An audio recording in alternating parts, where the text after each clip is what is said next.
Hello everyone, I'm Mike DeAngelo with That's Entertainment, and this is your Lost Gems review of Legend of Mana by Square. Freedom in video games is not a new concept by any stretch.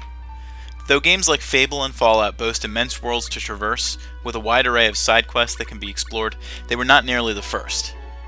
In 1987, Nintendo developed and published another Legend, which helped to pave the way for open-world adventures farther down the line.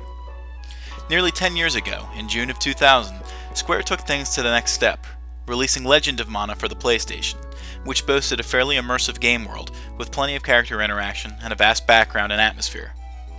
It was dissimilar to many of the Mana games that preceded it, but that didn't necessarily make it a bad thing. Instead, Legend of Mana's true task in proving itself was convincing people that there was no such thing as too much freedom.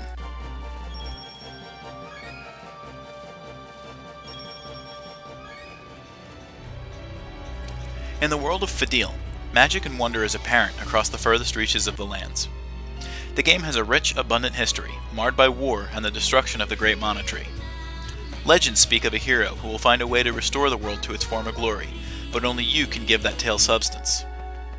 The plotlines of the game are all strewn out amongst a variety of NPCs with needs and wants, which subtly interweave with each other.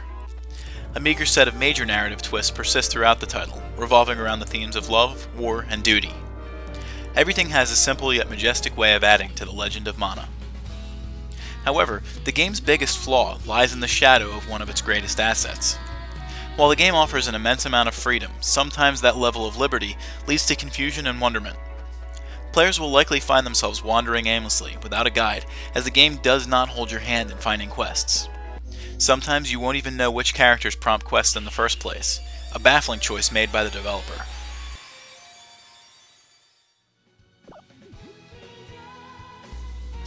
If you're familiar with other games in the Secret of Mana franchise, this game will make you feel right at home. At first. Things quickly turn to a point where you realize that Square had larger-than-life aspirations for this title, and, depending on your willingness to accept change, this could have huge implications on the level of entertainment you get out of the game.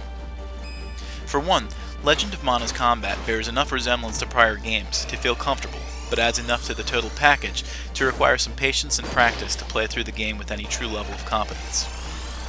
While the game's initial difficulty is easy enough to make it through without any real problem, thanks to a forgiving battle system, if you aren't skilled at taking out Fadil's aggressive inhabitants, you'll end up scraping along the open world at a much slower pace than you should. Battle is further skewed away from the original games by an odd choice in the combat structure. You can only attack horizontally, like some beat-em-up games, and magic plays a far less important role. Offsetting these are some more complex additions, like special techniques and more powerful attacks.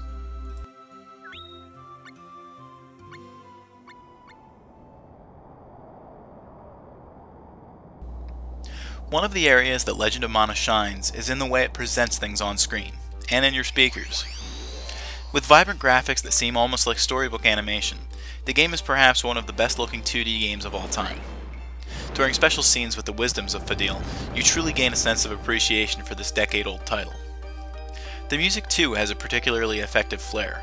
With the huge assortment of locales in the game, there was enough variety and style to accurately keep the player involved. Of course, nothing is perfect, and with that in mind, people may be a little dissatisfied with the breaking up of combat during special attacks, which leave an uncomfortable delay in the pacing.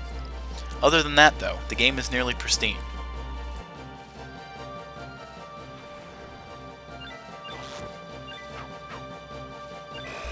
There is an abundance of things to do within Legend of Mana. Whether you want to harvest seeds, create golems, or forge weapons, there is enough to do while playing to sate your gaming appetite for quite a while. The main hunk of the story revolves around finding artifacts and releasing them into the world, which opens up new lands to explore and conquer. Each of these artifacts is placed according to the player, meaning the games are very rarely played the same way twice. Additionally, to further the desire to play this game, Square included the ability to play it with a friend. There were some limitations, though for an RPG that wasn't exactly unprecedented.